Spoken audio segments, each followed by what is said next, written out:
माऊली ज्ञानेश्वर महाराज की जय, जगद्गुरु तुकाराम महाराज की जय, संत शिरोमणी सावता महाराज की जय, समर्थ सद्गुरु श्री गजानन महाराज की जय, श्री संत महादेव बाबा की जय, अत्रि ऋषी अनुसया माता की जय, नमः पार्वती पते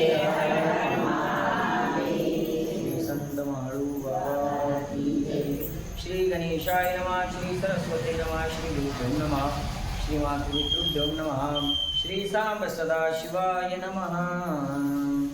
श्री काशीखंड या ग्रंथामध्ये आज आपला चौथा दिवस, आपल्या कथेचा चौथा भाग, आणि काल आपण तिसरा अध्याय पूर्ण करून चौथ्या अध्यायातल्या काही ओव्या घेतल्या होत्या. आज आपण चौथ्या अध्यायातील उर्वरित ओव्या घेणार आहोत. आणि आपण काल पाहिलं होतं, तो विंध्य पर्वत खूप उंच झाल्यामुळं सर्व देव भगवान ब्रह्मदेवाकडे गेले. तिथून त्यांनी पर्याय सांगितला, तुम्ही काशीला जा. काशीला आले सर्व देव आणि काशी विश्वनाथाची प्रार्थना केली, कारण अगस्तीकडून तो सगळा पर्याय उपाय होणार होता. आता भोलेनाथ प्रसन्न झाले, काशी विश्वेश्वर, आणि ते काय सांगतात ते स्तवन केल्यानंतर ते आपण आता आलेल्या पुढच्या ओव्यामध्ये पाहणार आहोत. यूट्यूबवर सर्वजण या ठिकाणी आपला व्हिडिओ पाहत आहेत, त्यांना विनंती आहे इतरांना व्हिडिओ पाहण्याकरता शेअर करा, आवडल्यास लाईक करा, आणि पुढचा व्हिडिओ याचं नोटिफिकेशन तुम्हाला मिळण्याकरता सबस्क्राईब करून घ्या आणि बेल आयकॉन दाबा, जेणेकरून तुम्हाला उद्याचा व्हिडिओ आपोआप प्राप्त होईल. गोपाल कृष्ण भगवान की जय. की तो वदला विश्वनाथ, पूर्ण होईल तुमचा मनोरथ, मग आनंदला सुरनाथ, देवासह वर्तमान ते दवा. आणि मग भगवान भोलेनाथांनी सगळ्यांवर प्रसन्न झाले, कारण विश्वेश्वराची सर्वांनी काय केली, प्रार्थना केली, आणि त्यामुळं विश्वेश्वर भगवान त्या ठिकाणी प्रसन्न झाले. मग सुरेंद्र गुरुदेवगण काष्टांग करीत नमन, मग आरंभिले स्तवन सुपुरांतकाचे. दिव्य कुमुदिनीची कमळे आणि स्वर्गसरितीची निर्मळ जळे, विरूपाक्ष कुजला दिग्पाळे सुरेंद्रादी साक्षेपे. अगरू चंदने मृगमदम मिश्रिते, सुवर्ण कमळे अविंद्य मुक्ते, नाना रत्ने ज्योती करे बहुते, पूजिते झाले शिवासी. भोलेनाथांनी सांगितलं, तुमचा मनोरथ काय होईल, पूर्ण होईल. तुम्ही ज्या इच्छेने इथं आलेले आहात, या वाराणसीमध्ये अगस्तींची मदत घेण्याकरता तो मनोरथ तुमचा पूर्ण होईल. हे ऐकल्यानंतर मग आता सर्वांना आनंद झाला, पुन्हा आपली इच्छा पूर्ण होणार, म्हणून शिवजींची पूजा त्यांनी सुरू केलेली आहे. ऐसा पूजला शूलपाणी, मग पूजली ते भवानी, ते भुक्ती मुक्तीची खाणी, अविमुक्त हे होय. भोलेनाथाची पूजा केली आणि भवानी मातेची सुद्धा पूजा केली. आज सर्वांनी केली असेल ना. आज श्रावण मासातील पहिला सोमवार आणि त्यात विशेष नागपंचमी आजचा असा मुहूर्त आहे, आणि पवित्र असा हा भोलेनाथांच्या वर्णनाचाच ग्रंथ आपण निवडलेला आहे. सर्वांनी भवानी मातेसह पूजा करून त्या ठिकाणी भवानी देतसे मुक्ती, विश्वनाथ देतसे मुक्ती, त्याची गुणनाम अविमुक्ती, काशीपुरी विख्यात. या काशीला अविमुक्ती नगरी असं सुद्धा म्हणतात. तर अविमुक्ती का, तर भवानी देतसे भुक्ती. भुक्ती म्हणजे भोगासाठी जे आवश्यक असतात ते रिद्धी सिद्धी संपत्ती हे भवानी माता देतात. आणि भगवान विश्वनाथ काय देतात, तर मुक्ती म्हणजे मोक्ष, जन्म मरणाच्या दुःखातून बाहेर पडणे, मुक्तिरूपी त्या ठिकाणी देव त्या ठिकाणी प्राप्त करून घेणे. हे कोण देतं, विश्वनाथ देतात. मग दोघांकडून दोन्ही मिळतं. भवानी जगदंबा मातेकडून व्यवहारिक जगाकरता लागणारी भोग संपत्ती सुद्धा मिळते, आणि भोलेनाथाकडून आपल्या जन्म मरणाच्या दुःखातून निवृत्त होण्याचा मोक्ष सुद्धा प्राप्त होतो. म्हणून तिला काशीपुरी असं म्हणतात, अविमुक्ती असं म्हणतात. ऐशी सारिली पूजने, मग आरंभिले या गहवने, की जी प्रज्वाळिले महादीपने दोषाहुतीची एकदा, मग नाना दाने आरंभिले ब्रह्म वृंदे पाचारिली, जी सत्पात्रेसी बोलिली स्कंद पुराणे साक्षेपे. पूजा झाली, त्यानंतर यज्ञ हवन दान धर्म सुरू झालं. ब्राह्मणांना बोलावलं सत्पात्री दान देण्याकरता, ज्याला द्यायचं तो त्यात तसा पात्रतेचा पाहिजे. स्कंद पुराण सांगता येईल. त्यासी दिल्या कामधेनू, नाना रत्ने मुक्ते शृंगारुनु, दाने देतसे सहस्र नैनु, अमरेश घोस्वकरेसी. नाना मुक्त रत्ने. अहो कामधेनूच्या काही शृंगारून दिल्यात. आता देणारे कोणी कोण आहे? देणारे माहिती तुम्हाला कोण? ते दान देणारे कोण आहे? स्वर्गातले देव. अरे बाबा पूर्णाच्या मुळे गच असं गच बसलेली हरभऱ्याची डाळ गच आहे का असेल ना म्हणून तर मागं बसले. पूर्णाची पोळ्या हरभऱ्यात डाळ गच म्हणून मागं बसले. हा पंचमी ना. आज झोकी काय असाल पण जागा बसू नाही. तर दान कोण देऊन राहिले? जे स्वर्गातून देव आले होते नि तर काशीला, त्यांची इच्छा पूर्ण होणार आहे. भोलेनाथांनी सांगितलं आता इच्छा पूर्ण होणार म्हटल्यावर त्यांनी दान धर्म सुरू केला. देता झाला वर्षासने आणि तिथली शास्त्रे पुराणे एकेका तिथली दिव्या भरणे एका वारंवार सुवर्ण दे. ब्राह्मण मंडळींना कोणाला वस्त्र दिले, अलंकार दिले, शास्त्र दिले, पुराण दिले. एकाला तर वारंवार वजनाच्या त्याच्या सोनं दिलं. बैसुनिया ऋषी समस्त त्याशी द्रव्य दिले बहुत. तुम्ही सर्व काळ असावे पडत काशी खंड भक्तियुक्त दिदले मठ मंडप छाया त्या माझे डोल्हारी बांधोनिया अनेक छत्रे सुबी वरी सुपेतिया महामृदू शोभिवंत मठ मंडप घरे सुंदर. त्या ठिकाणी जे पाहिजे ते ज्याला जे पाहिजे ते दिलेलं आहे. दिल्ली अश्वरथ गजदाने दिव्यांबरी आणि धोत्रे सुवर्णे तेने सत्पात्रे विनाने न घेती प्रतिग्रहाची. दिल्ली सुवर्णाची नाना पात्रे यज्ञोपविते आणि दवित्रे ऐसिदाने अग्निदत्तपुत्रे कुबेरे रे केली बहुसार. काही कमी ठेवलं ते? अहो सुवर्णाचे सोन्याचे भांडे यज्ञोपवित धारण करण्याकरता अंगावर धारण करायचे धोत्र वगैरे सगळं कुबेरानेही सगळं दान धर्म केला. का? कारण अडचण आली होती. कोणती? सुविंध्य पर्वत आडवा आला होता ना, त्याला बाजूर करायचं म्हणून इकडं काशीला आले अगस्तीला भेटायला. मग भोलेनाथांना प्रसन्न केलं आणि म्हणून दान धर्म सुरू आहे. जे देवलोकीचे रत्नमणी महातेजस्वी दीप्त त्रिभुवने ते सत्पात्री दिधले दानी कर्दम सुतेवरुणे नाना मुक्तेजी अविंदे तेजे तरणी समा शुद्धे जित्रिलोकी महागाधे ती दिधली दाने सर्वही. नाना प्रकारचे मुक्ताफळ आणि सूर्यासारखी तेजस्वी मौल्यवान असे महामणी दिव्य त्या ठिकाणी दिलेले आहे. देवलोकींच्या सुगंध जाती ज्या देवाशी प्रिय आवडते त्या दिल्या सत्पात्री कश्यप सुते समीरे उष्णकाळी दाननीर पर्जन्यकाळी दिव्यांबर ऐशिदाने देत सूर्यकुमार यमधर्मराय ते दवा नाना विद्या शास्त्रे बहुत होम यागादी महामत ती दाने देत अंगिरासुत गुरु बृहस्पतीने सुद्धा शास्त्र विद्या सगळं त्या ठिकाणी दान दिलेलं आहे. महायागीजी प्रमथी महायागीजी हव्ये अवदानी दिल्ली स्वये ती दानी देवासी होती प्रिय अत्रिसुदे चंद्रे केली ती सर्व सामग्रीशी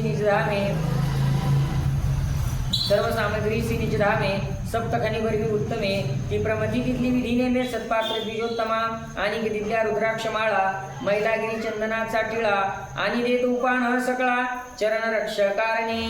कोणी रुद्राक्षाच्या माळा दिल्या, कोणी मैलागिरी चंदनाचा टिळा चंदन दिलं दान, तर कोणी त्या ठिकाणी पायामध्ये घालायचे पादत्राणे ते त्या ठिकाणी दान दिलेले आहे.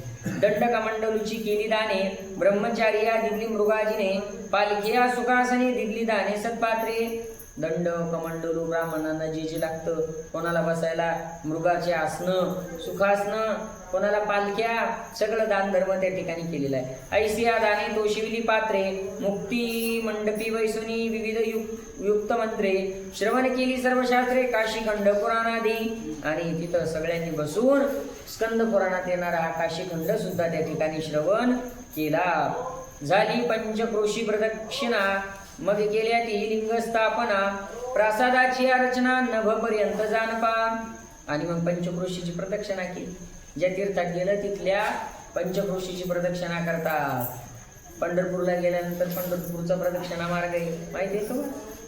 पंढरपूरची प्रदक्षिणा म्हणजे तिथून महाद्वारातून करतात ती प्रदक्षिणा नाही, त्याच्यापेक्षा मोठी आहे. सगळ्या संतांचे मोठं क्रमाक्रमानं करत करत करत करत त्या इकडं मुक्तबाईच्या मठापर्यंत शेवटपर्यंत यावं लागतं. तेव्हा पूर्ण प्रदक्षिणा पंढरपूरची होती. आता चातुर्मासात गेल्यानंतर पंढरपूरच्या प्रदक्षिणेला फार महत्व आहे. आणि चातुर्मासात होतो तेव्हा चंद्रभागेपासून प्रदक्षिणा सुरू व्हायची तर पुन्हा चंद्रभागेतच येऊन पूर्ण व्हायची, त्याला प्रदक्षिणा असं म्हणतात. मग प्रत्येक तीर्थाची वेगळी असते.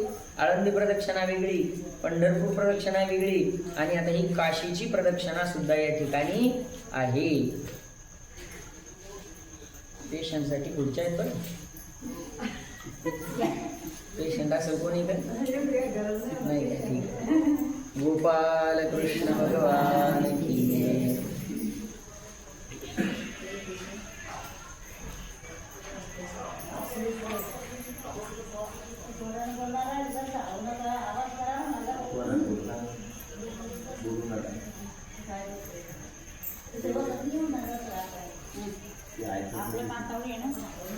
त्या प्रासादी ठेविले जे ब्राह्मण, त्यासी दिले दिव्य कांचन. मग सर्व देवीशी सहस्रनयन निघले अगस्तीस भेटावया. सगळ्यांना जे पाहिजे ते दिलं. आणि आता चला शेवटी अगस्तीला भेटण्याकरता इंद्रदेव पुढे निघालेले सगळ्या देवांना घेऊन. जाता अगस्तीचे भवनी, मार्गी आश्चर्य देखिले सुरगणी. नाना श्वापदे आनंदवनी, अगस्ती आश्रमा भोवती. त्या अगस्तीच्या घराकडे जाता जाता वाटेतच आश्चर्य दिसलं. त्या अगस्ती ऋषीच्या आश्रमाभोवती बरेचसे श्वापद तिथं होते. श्वापद जंगली प्राणी वगैरे, त्याला श्वापद असं म्हणतात. हे कशासाठी आले सगळे काशीला? अगस्ती ऋषीला भेटण्याकरता, ते संकट निवारण करायचंय म्हणून. मैत्रावरुणीची तपशक्ती, तेने श्वापदे निर्वैर असती. ते मार्गी देखील समजती इंद्रादिक देवगणी. त्याचं कारण आहे, अगस्तींची पत्नी आहे मैत्रा आणि वरुणी, त्या दोघी तपस्व्याची पत्नी तपस्व्याच. त्यांनी एवढी तपश्चर्या केलेली की सगळे श्वापद निर्वैर झालेले.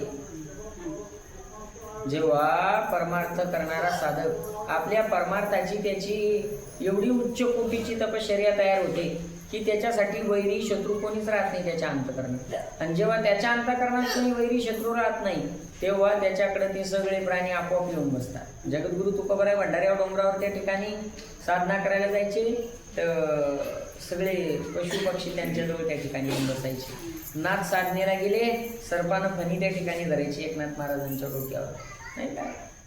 पशु पक्षी श्वापदही त्या ठिकाणी जंगली काही करत नाही का? कारण साधूच्या अंतःकरणात सगळ्यांच्याकडे पाहताना समदृष्टी झालेली अशी असते, नाही का? सर्वाभूती पाहे एक वासुदेव, उसोनिया ठाव अहंतेचा. नामदेवराय सांगतात सर्वाभूती त्यांना परमेश्वर दिसतो, म्हणून ते प्राणी सुद्धा त्या ठिकाणी जवळ येतात. व्याघ्र न खाती सर्पजया, वाघही खात नाही आणि सर्पही त्या ठिकाणी जावा घेत नाही. नाही तर मला दुपारात भेटला मी गेलो दर्शन दिलं, पण मी घायबरलो त्या दर्शनाला नाही का? आपल्याला भीती वाटते का? आपल्या अंतःकरणात शत्रू मित्र अजून भाव आहे. आपल्याला भीती नाही की तो शत्रू आहे आपला, त्याच्यापासून आपल्याला धोका आहे. आणि तोही पळाला, कारण त्यालाही माहिती आहे की याच्यापासून आपल्यालाही धोका आहे. पण साधू संतांचं तसं नाही. इथं अगस्तीच्या आश्रमाभोवती सगळे प्राणी काय येऊन बसले होते की त्यांची वैरच राहिलं नव्हतं कोणाशी. सगळे तिथं प्रेम भावाने येऊन बसले, सगळे एकमेकाशी क्रीडा करतात. काग घारी आणि बहिरी निर्वैर वैसली वृक्षावरी, ते देखून या सुरवरी मानिले आश्चर्य सगळे की. कावळा, घार आणि ते बैर ससानी ते सगळे एका जागी आले. त्या इंद्राला तर आश्चर्यच वाटलं की शत्रू एका जागी कसे आले. म्हणजे हरणी आणि वाघ एकत्र येऊन बसले. हे कसं काय झालेलं आहे? धामणी आणि दरदुर एका जठाई करती बिढार, ऐसे देखुनी निर्वैर परमाश्चर्य मानिती. धामण आणि दुर्धर म्हणजे बेंडूक, दोघंही एका जागी बसले. कसं शक्य आहे का? हे शक्य नाही. पण इथं शक्य झालं. त्यांच्यातलं वैर व्हावंच निघून गेला. कारण तो जो ठिकाण आहे, तो जो आश्रम आहे, ते कोणाचा आहे? एका तपस्वी महात्म्याचा, अगस्तींचा आश्रम आहे. त्याच्यामुळे तिथं वैरच राहिलं नाही. आणि आपण तर आपल्याकडे सगळं वैराची, नुसतं घरी दारी वावरात वैर नाही, तर काही काही परमार्थात बिन वैर. आता ह्यो चालत नाही, त्यो चालत नाही, ह्यो पाहिजे नाही, त्यो पाहिजे नाही. म्हणजे संसारात आहे ती सोडून द्या, परमार्थात बिन वैर. आपला परमार्थ काय काय नाही, तर म्हणता कोणत्याच मापात नाही, मापासून बसलाच नाही, तुझ्या हिशोबात आलाच नाही. ऐसे देखून या सुरगण म्हणती धन्य हे आनंदवन क्रोध आणि अभिमान तेजुनी सर्व ही निर्वैर. सुरगण म्हणू लागले धन्य ही काशी नगरी धन्य. क्रोध अभिमान सगळं बाजूला सारून सगळे निर्वैर होऊन बसले. कोणाचं कोणाशी वैर नाही, वाद नाही, भांडण नाही. ऐसा जो सात्विक भाव तया सुभजे का स्वयंवेव. अहो हा गस्तीचा ठाव परमसुखी सर्वदा. हा खरा सात्विक भाव आहे. याला खरं सात्विक म्हणतात. आपल्याला सात्विकची व्याख्याच माहित नाही अजून. आपल्याला वाटतं माळ घातली, देवपूजा, परमार्थ करतो, एवढं सात्विक आहे का? नाही नाही नाही, हे वर छान झालं. तो वरून सात्विक आहे, चांगली आहे. माळ घातली, देवपूजा, परमार्थ चांगली गोष्ट आहे. पण आपणही तो तितकाच सात्विक पाहिजे. मग त्याला अंतर्बाह्य सात्विक म्हणतात. आणि हा खरा सात्विकपणा तिथं दिसलेला आहे. हा खरा परमार्थाचा त्या ठिकाणी काय आहे? सात्विकपणा आहे. अगस्तींचं ते सगळ्यांनी पाहिलं आणि मग असा आश्रम पाहून आनंद झाला देवांना. श्वापदी नव्हते ते ब्रह्मज्ञानी योगाभ्यास साधिती आनंदवनी. हे विश्वनाथाची राजधानी काशीपुरी प्रत्यक्ष. ते श्वापद नव्हते, ते जनावर नव्हते, तर ते ब्रह्मज्ञानी लोक होते. कोणी योगी होतं आणि तो योग साधण्याकरता तिथे येऊन बसलेले होते. कारण ती नगरी विश्वनाथाची काशीपुरी नगरी आहे. तिथे काही सामान्य लोक नाहीत. दिसायला होते ते कुत्रे मांजर, परंतु ते जुने तपस्वी लोक होते. त्या काशी नगरीमध्ये येऊन राहण्याकरता आले. काशीचा रंग तो स्वर्गीचा राव, काशीचा मत्स्य तो स्वर्गीचा देव. वृथा मी प्रमथ देव न सांडू विषय सर्वथा. ते देव लोक म्हणू लागले अरे या काशीत भिकारी जरी असला तर तो स्वर्गाचा राजा आहे. कारण काशीत राहण्याचं पुण्य किती आहे. भिकारी म्हणून राहायचं काम पडलं चालतं. तिथं भिक्षा मागायची, झाडलोट करायचं काम पडलं तरी चालतं. पण काशीमध्ये हा काय पुण्य. ते देव लोक म्हणू लागले अरे आपलं काय खरं आहे. वृथा मी, आपण सगळे वाया गेलेलो आहे म्हणे. आपण विशेष भोगण्यात स्वर्गात काय दिव्य भोग, अमृतपान प्यायचं, काय काय प्यायचं, ते रंभा उर्वशी नाच गाणं, याच्यातच ते ठिकाणी त्यांचा टाइम चालला स्वर्गातला. पण खरा परमार्थाचा आनंद या काशी क्षेत्री आहे. अशा प्रकारे ती मंडळी ते स्वर्गातले देव त्या ठिकाणी बोलू लागले. हे असे येथे असे हो पंचवक्त्री स्वर्ग तरंगिनी याचे अंतरी सर्व श्वापदादी भूतमात्री हाच व्यापक निर्वैर. ऐसा आनंदवनाचा प्रभाव जाण अवघे आनंदाचे वर्तमान शुभाशुभ जंतु राम्यारण्य भ्रमती निर्वैर सर्वथा. निर्वैर आहे सगळे, सगळे निर्वैर होऊन त्या ठिकाणी या ठिकाणी भ्रमण करतात. ऐशिया जंतूचे निर्वैर वृथा मुचे ब्रह्म शरीर काम क्रोधादी अहंकार पीडिती सर्व असती सर्व काळ. हे आमचं शरीर आहे ना म्हणे स्वर्गातलं, काही नाही आमच्या शरीराला काही अर्थ नाही. का आमच्या शरीरात काय काम क्रोध आहे खरे. हे इथले म्हणे इथे राहणारे लोक. पाहता या पशुपक्षाचे गांभीर्य सात्विक संचरले सोमसूर्य धेनु व्याघ्र कुरवाळी. हे आश्चर्य देखील नाही कोठेही. धेनु व्याघ्र कुरवाळी, गाय वाघासोबत त्या ठिकाणी खेळून राहिली. एवढं मोठं आश्चर्य पाहायला भेटलं कुठंच दिसत नाही म्हणे. हे फक्त काशीत आहे. सहस्त्र वर्षी की जे धूम्रपान आणि शत एक की जे महायज्ञ योगाभ्यास समाधी साधन ऐसे न घडे सामर्थ्यासी. ऐसे पुण्य आचरता आगाध तुळिता काशीचा महिमा प्रसिद्ध. जरी पडिंदले असती चारी वेद परी तेही न्यूनच की. किती पुण्य जरी केलं, 4 वेद जरी पाठ केले तरी ती या काशीच्या क्षेत्रामध्ये राहणाऱ्यापेक्षा कमी आहे. एवढा काशीचा महिमा श्रेष्ठ आहे. एवढा काशीचं महिमा नाही. त्या काशी क्षेत्रामध्ये ग्रंथराज ज्ञानेश्वरी सारख्या ग्रंथाचं 7 दिवस पारायण करायचा योग किंवा शिवलीलामृताचा योग, पारायणाचा योग जर आला तर किती आनंद होईल नाही का. मला वाटतं काशी क्षेत्री आपल्या मेकरचे पितळे महाराजाचा मठ, काशीला पितळे महाराजांचा मठ आहे. आपल्या भागातला नाही तर दुसरं काही नाही. पण तिथं आपल्याकडे महाराष्ट्रातल्या लोकांना हा ना ते त्यांचं जे मठ आहे तिथे सगळे आपलेच लोक ते करणारे, ते सांभाळणारे लोक आहेत. काशीला जर गेलं कधी जायचं योगाला तर ते मठ आहे आपली.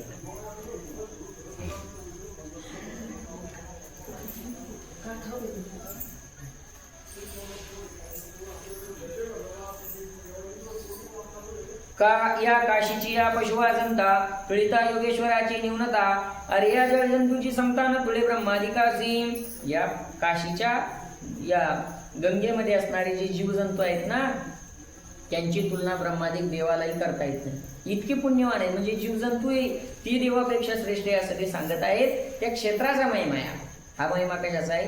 क्षेत्राचा महिमा आहे. पंढरीच्या क्षेत्राचा महिमा आहे. पंढरीशी लोका नाही अभिमान, पाया पडे जन एकमेका. हा महिमा कशाचा आहे? क्षेत्राचा आहे. तेच जर घरी आता पाहा तुम्ही दोघी जावा पंढरपूरला जातात, एकमेकीच्या पाया पडतात, एकमेकीचे कपडे धुतले वाळू घालतात, एकमेकी एका आठवणावर झोपतात, नाही का? आणि घरी आल्यावर मी पुढचं सांगत नाही. तो महिमा कशाचा आहे? क्षेत्राचा महिमा आहे. कशाचा महिमा आहे? किंवा नाही माणसं तेच आहेत ना, माणसं बदलले का? मग महिमा कशाचा आहे? क्षेत्राचा, त्या ठिकाणाचा महिमा आहे. ठिकाणाचा समजलं तुम्हाला?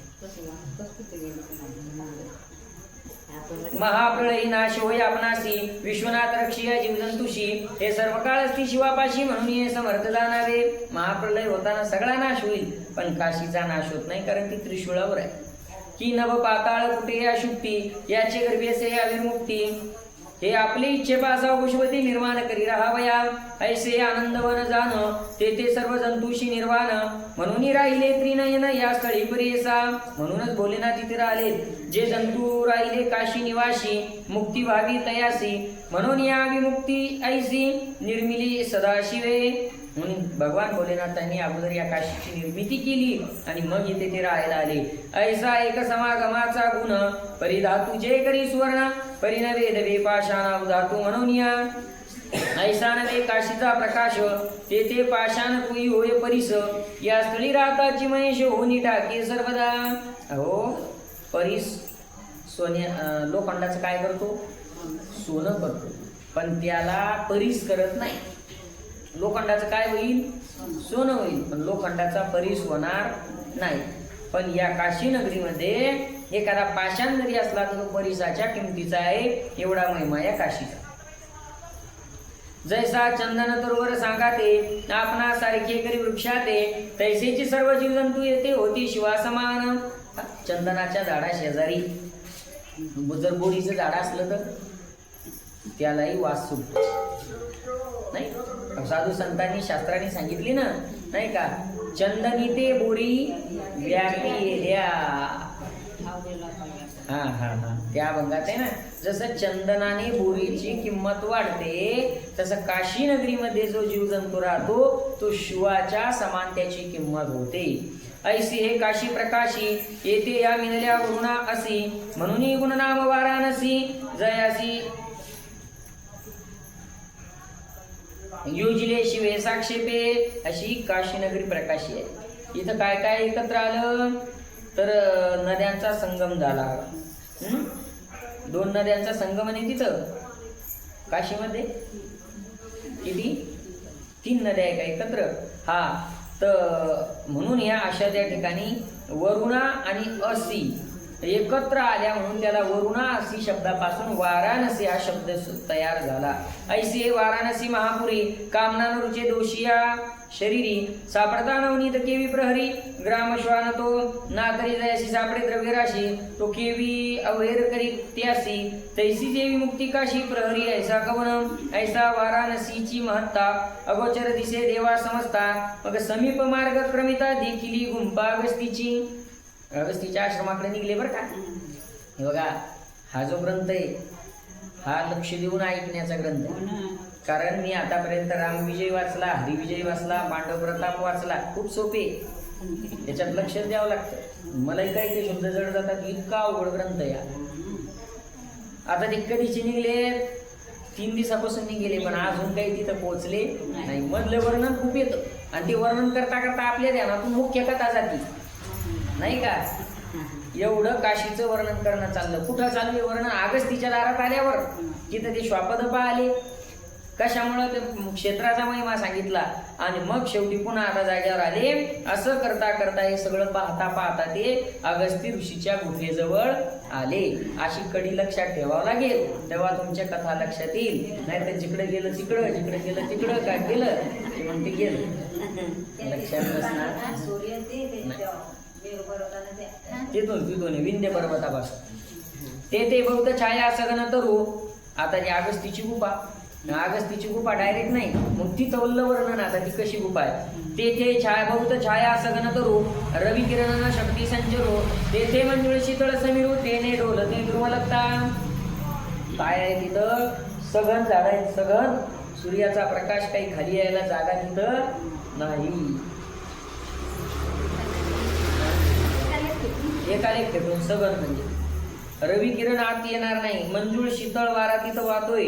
वात स्पर्शता डोलती की त्या प्रमथासी पाचारी ती. तेथे राहत जे अगस्ती महातपस्वी तो. तेथे द्राक्ष मंडप भरले फळाने. सरोवर आखिले पूर्ण जळाने. कनक कमळे विचित्र घने. क्रीडा करते हंसादी. काय कमी आहे अगस्तीचा तो आश्रम. आणि मंडप आहे बसण्याकरता सावली. आणि मंडप कशाचा आहे? द्राक्षाचा. म्हणजे सावलीच्या सावली पण. आणि भूक लागली इच्छा झाली तर खाण्याकरता द्राक्ष पण. म्हणजे नुसता मंडप नाही. आपल्या मंडपात फक्त बसता येतं, सावली नाही. पण तिथं सावली आहे आणि खाण्यासाठी म्हणजे असं वर्णन एक सुंदर. कमळी अलिकुलालाचे उंजार शब्द करती चकोर आणि पक्षीकुळाचे शब्दापार नानाजी वजंतूचे. कमळावर त्या ठिकाणी गुंगे गुंजारव करत आहेत.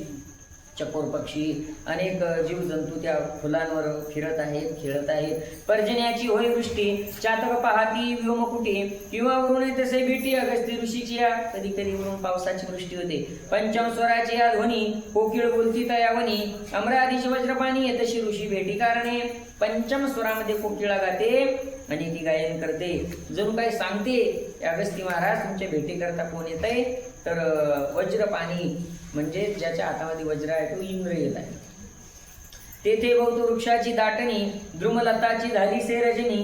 ते विद्वांसा वया येतसे तरणी अगस्तीचे भेटी ते. वृक्षाची इतकी दाटी झाली की त्या दाटीनं तिथं जसं काही रात्र झाली. म्हणजे इतका किर झालं. किर आपण म्हणतो झाड दाट असली काय किर असं किर आहे. आणि ती रात्र उद्ध्वंसण्याकरता जणू काही तिथं सूर्य येत आहे. देवांच्या समोर सूर्यदेव आहे नारायण. तो येतोय की काय असं वाटू लागलं. उद्भवल्या चकोराची या ध्वनी सरोवरी विकासल्या कुमुदिनी. शीतकर येतसे म्हणून अगस्तीच्या दर्शना. आता असो विस्तार दिग्पती आणि वज्रधर. ते देखते झाले मुनीश्वर मैत्रावरून ते. आणि चला शेवटी तिथं आलेले आहेत सर्व देव इंद्रादिक सगळे आलेले आहेत.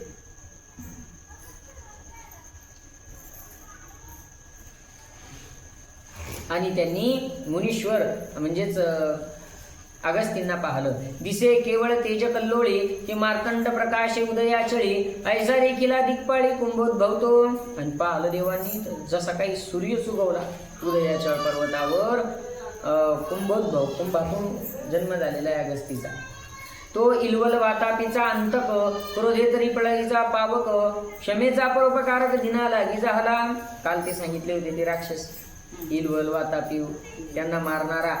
आणि क्रोध जर पाहिला तर प्रलयापेक्षाही भयंकर. आणि एखाद्याला क्षमा जर करायला लागला तर त्याच्या इतका परोपकारी नाही. साधूचं लक्ष नाही.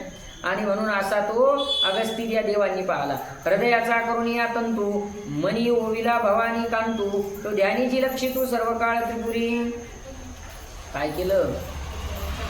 हृदयाचा करून तंतू. तंतू म्हणजे धागा. आणि त्या धाग्यात काय ओवलं मनी ओवला भवानी कांतू. भगवान भोलेनाथा रूपी मनी त्यानं तिथं त्या कोण अगस्तीनी. आणि तो कुठं धारण केला? आपल्या कंठात. कंठी धरिला कृष्ण मनी अवघाजनी प्रकाश. अवघाजनी प्रकाश. कंठी कृष्णमणी धारण केला होता कोण? गोपिकांनी. तसं इथं अगस्तींनी. मनी म्हणजे म्हणायचं लक्षण आहे बरोबर. त्याचा भावार्थ असा आहे की हृदयात भोलेनाथाचा अखंड ध्यान आहे. अखंड ध्यान आहे. जशी वर ही माळ आपण त्याच्या नावाची धारण केली तसं आपल्या हृदयातही अखंड त्याचं चिंतन असलं पाहिजे असं त्यांचं सांगण्याचं तात्पर्य. देखिला जैसा तेज कल्लोळ मृगाजिनासी असे निश्चळ की जो साक्षात करता भूगोळ पितामह द्विती जो त्रिकाळ तपे पद्मासनी. द्वादश रुद्राक्षाची स्मरणी सर्वांगी विभूती चर्चुनी शिवमंत्र जप करीत. हो भगवान शिवजींचे ते भक्त आहेत. त्रिकाळ जप आहे. पद्मासन लावलेलं. द्वादश रुद्राक्षाची स्मरणी आहे. स्मरणी म्हणजे जपमाळ. किती मान्याची? 12 मान्याची स्मरणी. छोटी म्हणून तिला स्मरणी म्हणतात. जपमाळ मोठी असते 108 मान्याची. पण 12 मान्याची म्हणून 12 रुद्राक्षाची ती स्मरणी हाती सर्वांगाला विभूती लावलेली आहे. शिवमंत्राचा जप. जपे जुंकू म्हणे त्रिभुवन अंबुनिधी जयाचे आचमन. तयाचे द्वारी अमरगण बद्धांजली टाकले. जणू काही त्या जपाच्या बळानं सगळं त्रिभुवन जिंकण्याची ताकद त्यांच्यात आलेली आहे. तेव्हा इतकी ताकद आली की समुद्र एका घोटात प्यायचे का काय असं ठरलेलं आहे आणि बद्धांजळी जोडून देव सगळे समोर उभे आहे. तयासी कोणी मौन धरिले तो मैत्रावरून ते ध्यान विसर्जिले मग चक्षुने अवलोकिले सुरेश्वरासी ते धवा. ध्यान विसर्जित झालं अगस्तीचं देव आले म्हणून आणि डोळ्यांनी पाहिलं सगळे देव लोक आपल्या दारावर आलेले आहे. या दृष्टी पडता ऋषीची मौन मुद्रा हिटली देवांची तेथे अभिवंदने प्रथमथांची देखे अगस्ती साष्टांग. आणि पाहिलं सगळ्या देवाची मौन मुद्रा हिटली म्हणजे आता देव हळूहळू बोलायला लागले. त्यांनी अगस्तींना साष्टांग दंडवत घातलं. मग स्मरणी घालून श्रवण बिळी पाचारिले देव सगळी दक्षिण पार्श्वी आपणाजवळी बैसा म्हणे देवासी. मग ती स्मरणी होती ना ती ठेवून दिली हातातली जपमाळ बाजूला ठेवली. सगळ्या देवांना बोलावलं आणि मागं बसण्याकरता सगळ्यांना सांगितलं की मर्तईने केले आश्रमात अगस्ती पुसतसे क्षेमा. मग त्या मरणा ते उत्तमा गुरुकडे पाहिले. काय निमित्त आहे कशा करता आले कशा करता आले लांब बसले म्हणून दुर्लक्ष होणार नाही. विचारलं देवांना काय कशासाठी आलेले आहात तुम्ही. मग त्यांनी बृहस्पतीकडे पाहिलं देवांनी की बाबा आम्ही बोलल्यापेक्षा तुम्ही मोठे माणसं तुम्हीच बोला. बृहस्पती देवाचा गुरुसंग होता नाही का. मधात्री तुम्हीच बोला बाबा आम्ही लहान लोक बोलल्यापेक्षा. अगस्तीची वचना प्रत्युत्तरी तुळीचे कवना देवी अंगिरानंदना पुढारी केले बृहस्पती ते. या अगस्तीला आपण काय उत्तर देऊ शकतो म्हणून आपले गुरुच बोलतील त्यांना आपण नाही बोलू शकत. केलं पुढं त्यानं गुरुवदे मित्रावरून सुद्धा समर्थाची ओळखे जाता शिवालय स्मरारी पूजिता विशेष लाभ जाणीजे. बृहस्पती बोलू लागले अहो अगस्ती महाराज समर्थाच्या आश्रयाला त्या ठिकाणी गेल्यानंतर भगवान भोलेनाथाचं पूजन केल्यानंतर विशेष लाभ भेटतो. म्हणजे आम्ही तुम्हाला शरण आलेलो आहे तुमच्या आश्रयाला आलेलो आहे आम्हाला पदरात घ्या. मुनीमध्ये मुनिवर तपिया माझी तपस्वी थोर मनेची कराल श्रेष्ठी सार महायोगी. आता श्रेष्ठ तुम्ही किती श्रेष्ठ आहे. मुनीमध्ये सगळ्यात श्रेष्ठ मुनी आहे. मुनी कोणाला म्हणतात जो मनन करतो तो मुनी. मनन म्हणजे एखाद्या गोष्टीचं वारंवार मनामध्ये ठेवून त्या गोष्टीचा विचार. श्रवण मनन निजध्यास अशी प्रक्रिया असते आणि शेवटी निज वस्तू शोधन. आपण जे ऐकलं ना त्याचं मनन करणे. जो नेहमी मनन करतो त्याला मुनी म्हणतात. जसं आता पोळा झाली की बैल चरायला सोडतात ना मग बैल चरायला का सोडली पहिला वावरावाल्याला माहीत असते काही पाठ 9 वाजल्यापासून नाही सोडायची. मग पाठ उठल्यावर चहा नाश्ता मग पुन्हा न्यायरीन मग पुन्हा जेवण दुपारचं जेवण संध्याकाळचं असं काही नाही. सरळ ते 12-1ला सोडतो. 12ला त्यानं सोडलं 1 वाजल्यापासून बैल चरायला लागले की 3 वाजे लोक बैल फुगले. 2 तासातच बैल फुगतात. 2 तासात की दुसऱ्या दिवशी सकाळी पुन्हा 12ला सोडावं लागतं. पण ते 2 तासात त्यांना माहिती मग त्यांना सवय होती की पुन्हा आपल्याला आता मालक सोडणार नाही. मग ते बैल काय करतात माहिती का चावायचं कामच नाही. ते कटर चालतं द्यायचं बस. फक्त आळा घेतला की लोटलं मागं आळा घेतलं की लोटलं मागं. आणि मग त्या बैला दुसरं काय काम घरी आल्यावर ते काशी खंड ऐकायला जायचं कधी का झोकी खेळायला जायचं कधी यस्वार करायचा काय नाही. बैल का कधी पंढरपुराला जायचं बैल कधी का पैठणले गेले कुठंच नाही. बैलाला तेच काम खायचं आणि पचवायचं खायचं आणि पचवायचं बस एवढंच काम बैल आहे. मी बैलाचं सांगून राहिलो हो. ते बैल 2च तास खातात आणि रातभर त्याचं काय करतात काय म्हणतात त्याने दाबून. सांस्कृतिक भाषेत त्याला रवंत म्हणतात. रवंत करतात सगळतात ते. तसं आपण आज काय ऐकलं याचं काय केलं पाहिजे मनन केलं पाहिजे. 1च तास ठिकाणी मग 1 तासात इकडे तिकडे नाही पाहिलं पाहिजे. फक्त आलं का गिळायचं फक्त मग घरी गेलं की ते सगळं नमः पार्वती पतये. मनन करतो तो मुनी.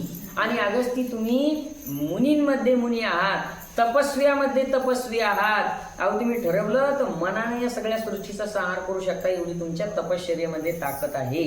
महाज्ञानी या त्रैलोक्य मंडळी प्रतापार्क दिसे महितळी, जैसे तुम्ही तैसेच तुम्हाजवळी लोपा मुद्रा प्रिया तुमची. महाज्ञानी आहात, त्रैलोक्यात तुमच्या इतकं श्रेष्ठ कोणी नाही. आणि जेवढे तुम्ही श्रेष्ठ आहात तेवढी तुमची पत्नी लोपामुद्रा, अगस्तींची पत्नी लोपामुद्रा आहे, त्याही तितक्या श्रेष्ठ आहे. कुशनाभाची या वंशी जन्मली, तुम्ही तपस्सामग्रीने साधिली की तुमची मूर्तिमंत वहिली तपश्चर्या हे होय. कुशनाभ राजाचे त्या वंशी जन्माला आलेली ती लोपामुद्रा जणू काही तुमच्या तपानं ती तपाची सामुग्रीच आहे की काय, किंवा तुमच्या तपाचं फळ म्हणून ती तपश्चर्या तुम्हाला भेटली अशी ती पत्नी आहे. तुमचे शरीरीची तपश्चर्या दिसे जैसी सूर्योदया, म्हणून हे तनुछाया लोपामुद्रा असे पतिव्रता लक्षणे कैसी, शंकरे निरूपिली भवानीसी, सहज आठवली वैखरीसी लोपामुद्रा देखुनिया. आणि ती पतिव्रता तुम्ही जे कार्य करता त्यामध्ये तुम्हाला सहकार्य करणारी आहे, तिला पतिव्रता म्हणतात. आणि म्हणून मग पतिव्रतेचे काय लक्षण आहेत ना ते आता सहज कवींना आठवले लोपामुद्रेकडे पाहून, लोपामुद्रा मातेकडे पाहून मग ते काही आपल्याला पतिव्रत्य धर्माचे काही लक्षणं सांगणार आहे. ऐकू आपण. स्वामी सेवेसी तारुण्य, स्वामी शब्दासी निश्चळ मौन, स्वामी आपुले स्वामीचा मान पुढीला सांगे गुणज्ञते. पतिव्रतेचे काही लक्षण येत आहे का. स्वामी सेवेसाठी ती तरुण आहे, म्हणजे स्वामीची पतीची सेवा करायची का. तरुण म्हणजे आळस नाही. तरुण माणूस कसा असतो, उल्हास असतो, उल्हास. काही करायचं म्हटलं की उल्हास. तसं पतीची सेवा करायची म्हटलं की ती तरुण आहे, म्हणजे उल्हासी आहे. पतीच्या शब्दाशी निश्चळ मौन, एखाद्या वेळेस पती जर शिल्लक बोलायला लागले तर मग तिथं आपलं मौन धारण करायचं, बोलायचं नाही. एखादं बेल न फेकून आणायचं, नाही काहीच बोलायचं नाही, मौन धारण करायचं. तिला काय म्हणतात, पतिव्रता म्हणतात. आपल्या पतीचा मान पुढीला सांगी, आपल्या पतीचं श्रेष्ठत्व पुढच्यांना सांगायचं, आपल्या पतीचा मोठेपणा सांगायचा. नाहीतर मग तुमचं काय खरं आहे नाही का, असं म्हणायचं नाही. आपल्या पतीची अवहेलना होती. तुमचं काय खरं आहे त्यांनी पहा शेजारी पाजारी कोणी असेल त्याचं उदाहरण द्यायचं आणि आपल्या पतीची तुलना करायची. याला पतिव्रता म्हणत नाही. आपल्या दुसऱ्या माणसाची आपल्या पतीशी तुलना करायची नाही. प्रत्येकाची स्थिती परिस्थिती स्वभाव सगळ्या गोष्टी अलग असतात. चला. सरले गृहीचे भक्ष भोजन, हे वचना पवित्रेचे लक्षण, वाढले हे भद्रवचना पतिव्रतेचे दिस येते. अपवित्रेचे लक्षण काय सांगितलं. पवित्रेचं लक्षण घरात काहीच नाही, सरलं असं तिनं का म्हटलं, संपलं, घरात काही नाही, हे अपवित्र लक्षण आहे. तिनं काय म्हटलं पाहिजे, आहे, आणते, वाढते, आणू का, असं अशी तिची भाषा असली पाहिजे. नाहीतर दुलडी चक होत आली, बस करा ना, आवरा ना, आकडा ना, अवघडे नाही का. शंखचक्राची आकृती जे सामुद्रिकी दिसती, ते पुत्रमाता सौभाग्यवती लक्ष्मी समानाक्षयी. हे एक ज्योतिषविद्या आहे, सामुद्रिक विद्या म्हणतात त्याला. तर ते शंख चक्राच्या आकृती तिच्या हातावर पायावर किंवा त्या देहावर काहीतरी सामुद्रिक ज्योतिषशास्त्र असतं. ती म्हणजे चेहरा पाहिला की त्याच्याहून कशावर ते मग ती अजून माहिती नाही बरं. हा इथं हा मग तेच येते आपल्याला त्याचा तेवढा अभ्यास नाही म्हणा.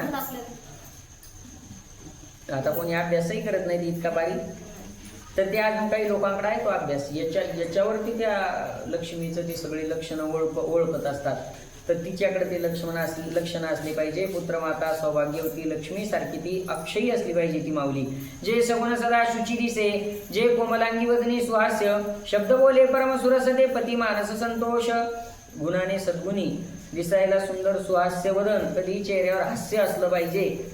अशा त्या पतिव्रता माऊलीचे लक्षणं सांगितले. तिनं बोललं की पतीला आनंद झाला पाहिजे. सौभाग्यभूषणे अखंड लेतसे, अंगी पुण्यगंध प्रकाशे, असत्य वाचेसी काही नवसे, ते सत्य पतिव्रता पै. सौभाग्याची भूषणं तिनं नेहमी अंगावर धारण केले पाहिजे. नाही तर मग बाहेर जायचं तेव्हाच दागिने जे घालायचे ते, नाही तर मग काहीच नाही असं नाही. तर सौभाग्यभूषणे नेहमी घालायचे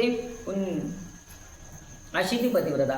ते ऋतुमती झाली यावरी, 3 अहोरात्र न निघे बाहेरी, मग स्नान केली यावरी, सारी जे भोजन विधीसे. आलं तुमच्या लक्षात. स्वामीसी घालून या स्नान मग आरंभीजे मिष्टान्न मग किजे निशिशयन प्रथम पहरी मग दंपती एकाग्रचित्त मेळ विजय शुक्र शोनित दक्षिणांगी स्त्रियेशी निश्चित किजे शयन साक्षेपे आपल्या पतीचं स्नान त्या ठिकाणी त्यांचं भोजन वगैरे त्या ठिकाणी याच्याकडे तिने विशेष लक्ष घातलं पाहिजे आणि शयन करताना निद्रा करताना दक्षिण अंगी म्हणजे दक्षिण म्हणजे उजवा भाग असतो दक्षिण उजवाच भाग आहे दक्षिण म्हणजे सीता माता डावी तर शयन करताना त्या पतिव्रता माऊलीचा भाग उजवीकडला असला पाहिजे मग प्रवर्तली या प्रातकाळ पहावे स्वामीचे वदन कमळ अनेकांचे पाहता ते फळ होय त्या सारिके सकाळी उठल्या उठल्या तिने चेहरा पाहायचा कोणाचा आपल्या पतीचा इतरांचा पाहायचा नाही पतीचा उठल्या उठल्या तिने चेहरा पाहायचा ते झोपलेले आहेत आणि त्यांचा चेहरा पाहून मग आपलं कार्य सुरू करायचं सकाळी उठल्यानंतर याचा अर्थ असा की तिने नवऱ्याच्या आधी उठावं नाही तर मग नवरा हिटरचं बटन दाबतो अरे बाबा काय अवघड काम झालं सारं सांगण्याकरता माहिती करून घ्यावं लागतं अनुभवाचं काम नाही कारण रोजचं हेच काम आहे ना सांगावं लागतं अजून नाही बाबा तेवढा दिवस करायला पुढचं नाही सांगता येत गोपाल कृष्ण भगवान बर ते अवलोकी जरी परपुरुष वदन मग पतिव्रतेसी लागे दूषण ऐसे पतिव्रता धर्म निरूपणा करी बृहस्पती ते धवा आणि सकाळी तिनं आपल्या पतीचंच मुखावलोकन प्रथमता केलं पाहिजे म्हणजे तिचा धर्म टिकून राहतो असं बृहस्पती सांगू लागले हे कशावरून सुरू झालं पतिव्रतेचे लक्षण अगस्तीची पत्नी लोपामुद्रा ती पतिव्रता आहे म्हणून मग तिच्यावरून ती कशी पतिव्रता आहे ते सगळे लक्षणं सांगण्यास सुरू आहेत ऐसी स्वामीची भक्ती करिता स्वामी पावे जरी मृत्यू पंथा तरी आपणही पतिव्रता धर्म रक्षी आपुला आणि अशी स्वामीची भक्ती करत असताना जर तिच्या अगोदर प्रति मृत्यू पावले तर मग पतिव्रतेचा एक धर्म आहे ती प्रवेश करिता अग्नी त्या पतिव्रतेशी कापे तरणी ती विपक्ष सह वर्तमानी नेत वैकुंठी जाण पा पतीसह तिनं काय केलं पाहिजे सती गेलं पाहिजे आता काळ बदलला ती प्रथा बंद झाली बरं का ती प्रथा बंद झाली त्याचं कारण असं आहे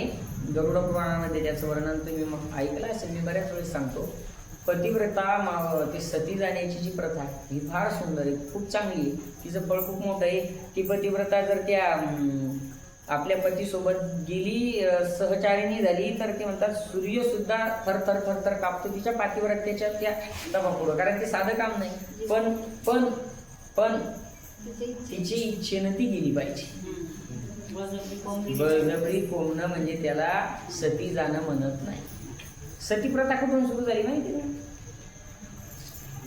नाही भगवान भोलेनाथांची पहिली पत्नी तिचं नाव काय सती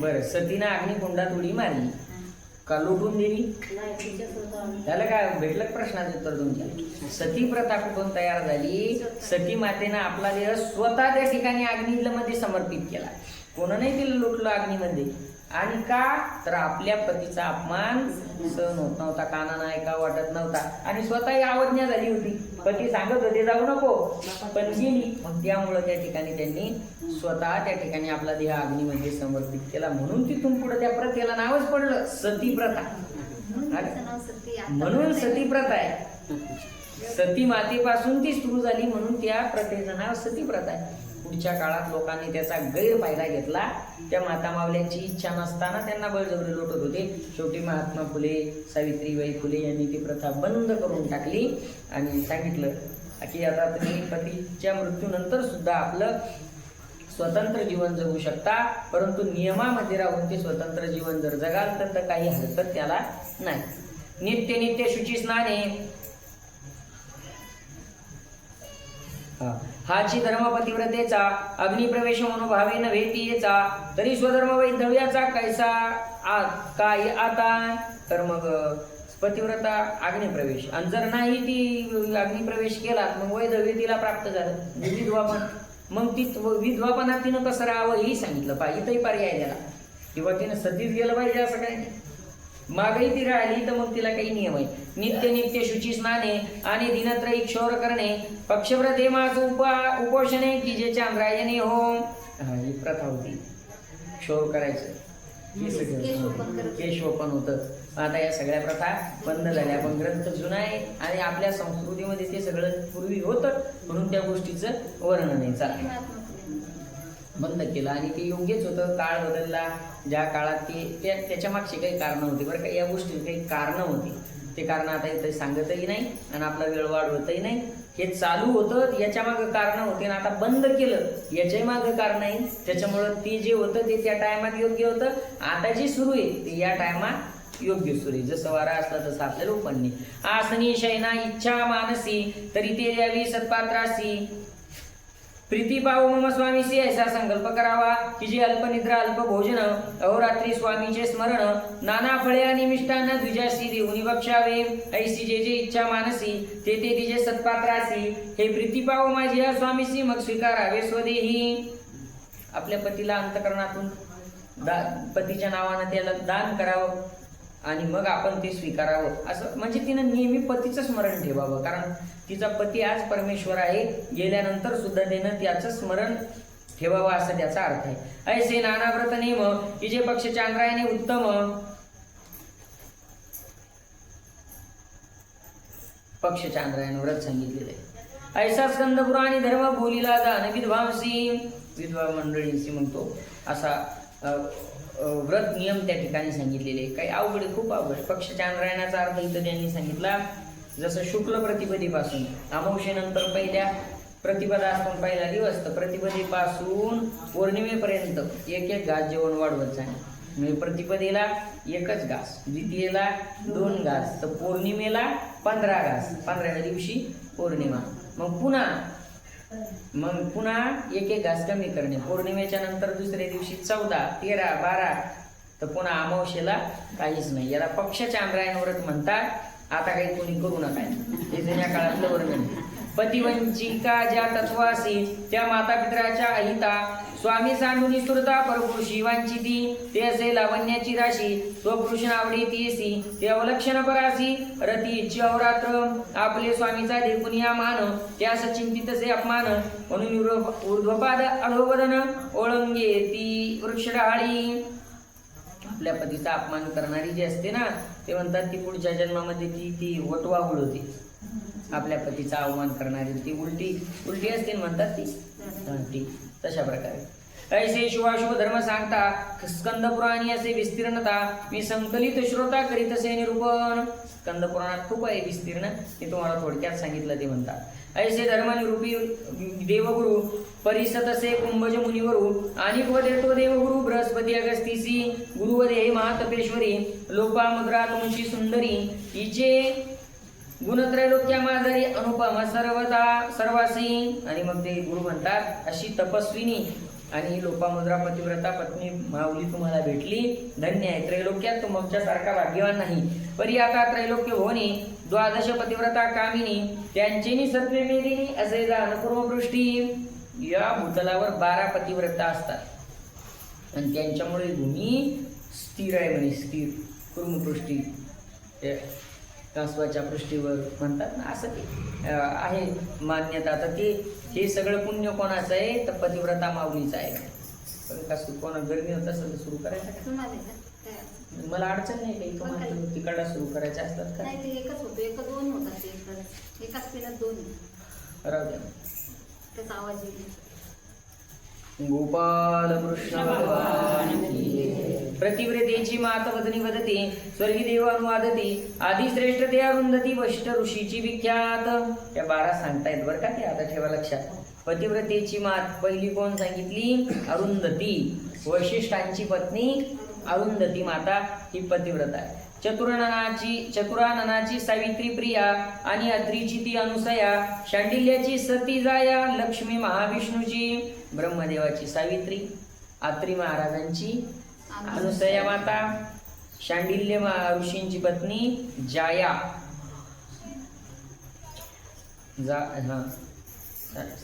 शांडिल्याची सती जाया. लक्ष्मी महाविष्णूची लक्ष्मी माता. शत्रुपा स्वयंभू मनूची सुंदरी, हिमाद्रीची मेनका मेरू कुमरी, आणि उत्तानपादाची सुमती नारी, ध्रुव माता ते जाणारी. शत्रुपा स्वयंभू मनूची पत्नी. शत्रुपा आणि मनू भागवतामध्ये वर्णन येतं.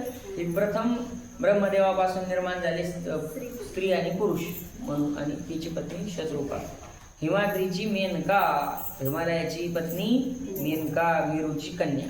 आणि उत्तानपादाची सुमती. सुमती आणि सुनीती एकच, ध्रुवाची माता. बरोबर ना. सुमती किंवा सुनीती म्हणा तिला. सुरुची वेगळी. हा, सुरुची उत्तमची आई बर का. आणि ध्रुवाची आई सुनीती म्हणा किंवा सुमती म्हणा. दोन्हीचा अर्थ. सुमती म्हणजे चांगली मती, सुनीती म्हणजे चांगली नीती. चांगल्या नीतीनं चांगल्या बुद्धीनं वागत होती ती ध्रुवाची आई. आणि सुरुची, रुची म्हणजे जसं आवडल तसं वागत होती ती सुरुची. भागवतात त्याचे दोन अर्थ सांगितलेले आहेत. सर्पाची आई नाही नाही, ते वेगळं म्हणते. ते तुम्ही म्हणता ते सर्पाची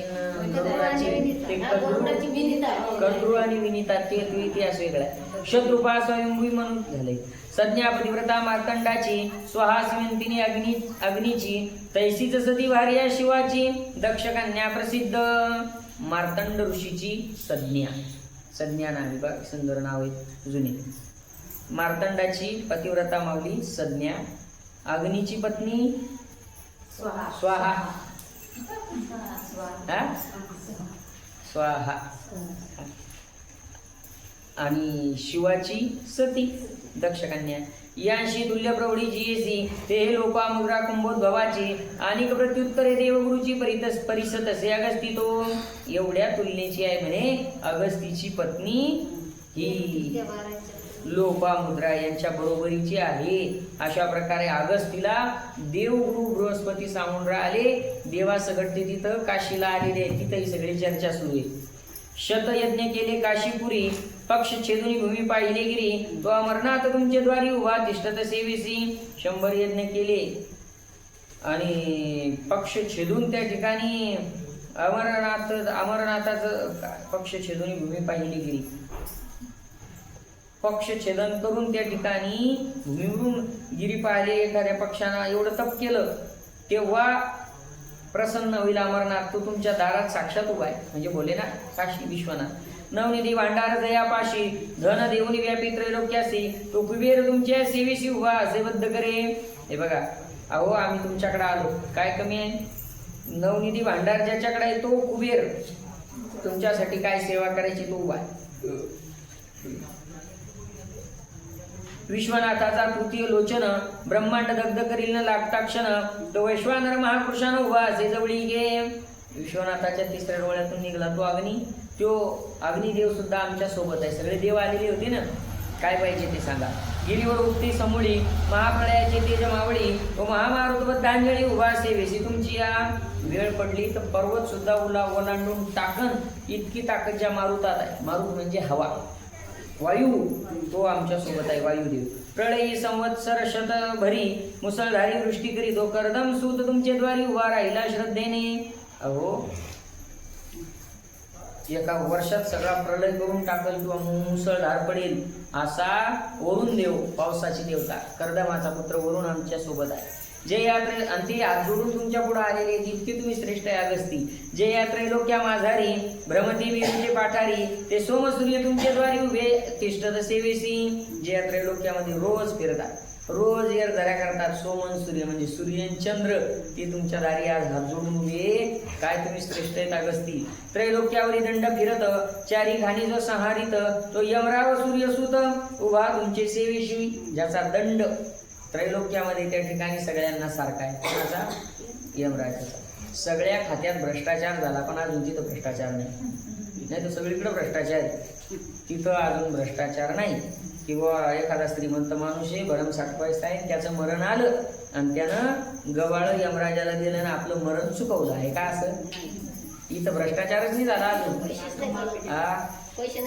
राम, कृष्ण, कौरव, पांडव मोठे मोठे लोक होऊन गेले, त्याचाही लग्गा वर चालला आणि तिथं भ्रष्टाचारच होत नाही असं सगळ्यात मोठं खातं यमराजाचं खातं ते हजर आहे म्हणे तुमच्या दारी। ऐसी देवगुरुची उत्तरे स्वधर्मरक्षके शुची करे, ती परिसिली मुनीश्वरे अगस्ती ऋषीने ते सगळं ऐकलं, अगस्तींना सगळं सांगणं चाललं। मग बोलिली ती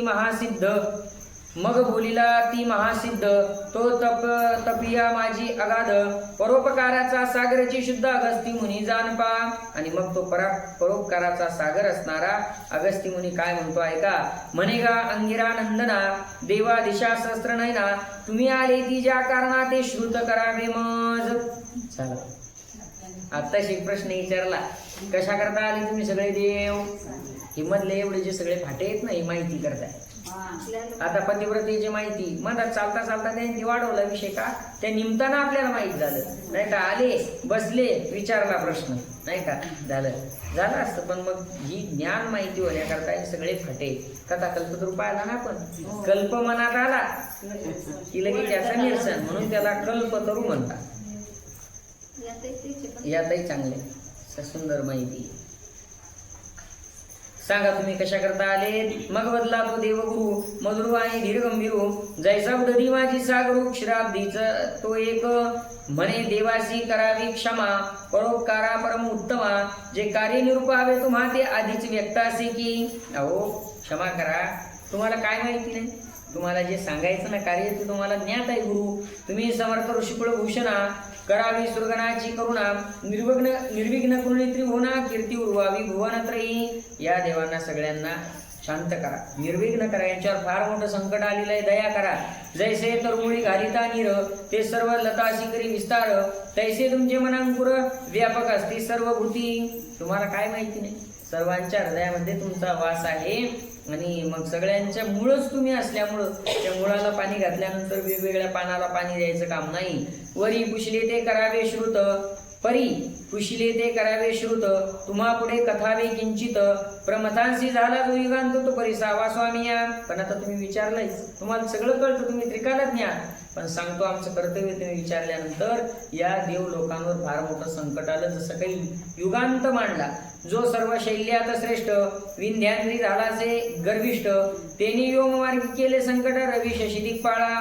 शैल्य जो सगळ्या पर्वतामध्ये, शैल्य म्हणजे पर्वत, सगळ्या पर्वतामध्ये जो श्रेष्ठ आहे विंध्याद्री नावाचा, त्याला इतका गर्व झाला, आकाशात इतका उंच झाला म्हणे तो, सूर्य चंद्राला फिरता येऊन राहिलं, नक्षत्राच्या माळा अडकून राहिल्या, इतका उंच तो झाला।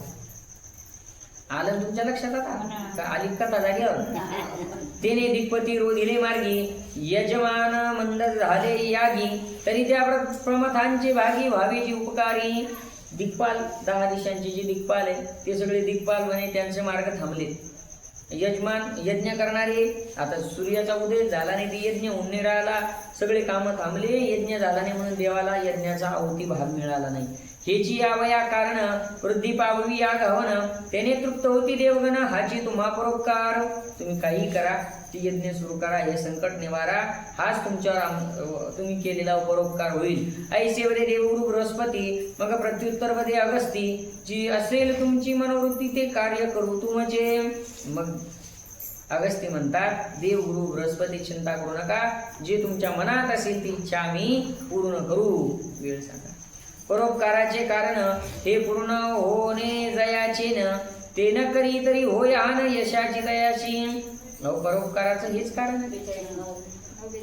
परोपकार कशा करता केला पाहिजे, तर लोकांचं कल्याण, आपल्याकडे जर काही असेल आणि लोक जर आपल्याला शरण आले तर आपण परोपकार केला पाहिजे, नाहीतर मग आपल्या यशाला आपल्या कीर्तीला हानी पोचते। तुम्ही माझ्याकडे आले ना तर मला तुमचं कार्य करणं माझ्याकडून होतंय ते केलं पाहिजे असं त्यांनी सांगितलं।